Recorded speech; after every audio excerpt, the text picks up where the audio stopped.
Friends, চলে এলাম আবার তোমাদের সাথে নতুন একটা ভিডিও নিয়ে। তো আজকের ব্রেকফাস্ট হচ্ছে ছোলা ভটোরা, আর এটা হচ্ছে কাবলি ছোলার ঘুগনি।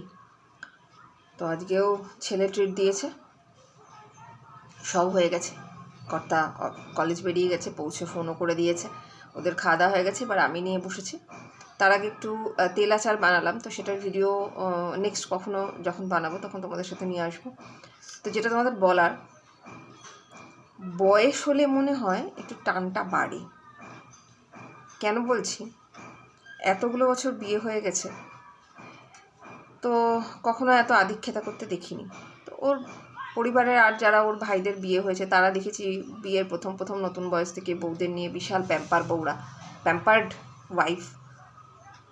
কিন্তু আমি ছিলাম না কখনোই আমার স্বামীর প্যাম্পার্ড ওয়াইফ।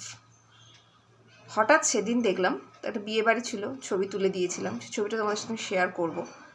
হঠাৎ দেখলাম ফেসবুকে পোস্ট দিয়েছে, আমার খুব যত্ন সহকারে তুলে দিয়েছে সহধর্মিণী। তো অনেক কিছুই যত্ন সহকারে করি বলেই আজকে মানুষটা সুস্থ আছে, ভালো আছে, গুছিয়ে নিচ্ছে, নিজের কেরিয়ারটাও এগিয়ে যেতে পারছে। ঘরের গৃহিণী কথাতেই আছে, সংসার সুখের হয় রমণীর গুণে। কিন্তু রমণীর গুণগুলো গুণী রমণীদের কেউই পুছে চলে না।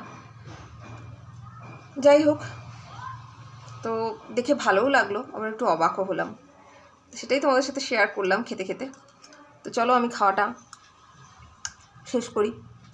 ভীষণ খিদে পেয়ে গেছে, রান্নাবান্না কমপ্লিট, কিন্তু এক্সট্রা রান্না করে রাখবো ভাবছি।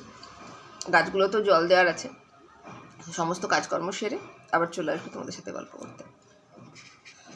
তো বন্ধুরা, কাজবাজ শেষে ঘুমিয়ে পড়েছিলাম। মাথাটা ধরে গেল, কারণ কাঁচা ঘুমের মধ্যে হঠাৎ করে ঘুম ভেঙে গেলে খুব শরীরটা খারাপ লাগে, মাথা ব্যথা করছে, টিপটিপ করছে।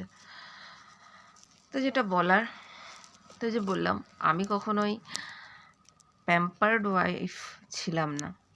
আজকে ঘরটা ওখানে হচ্ছে ঠিকই, কিন্তু ওই চৌকাঠটা পা দিয়ে সত্যি বলতে কি, মানুষের বাড়ি হলে যে আনন্দটা অনুভূত হয়, আমার সেটা হচ্ছে না।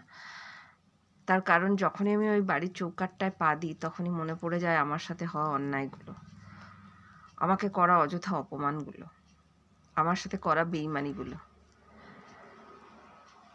কিন্তু এগুলোর বিচার কে দেবে? বিচার চাইবো কার কাছে? ভগবান বিচার করার লোক, হয়তো সেই করবে ভবিষ্যতে কখনো।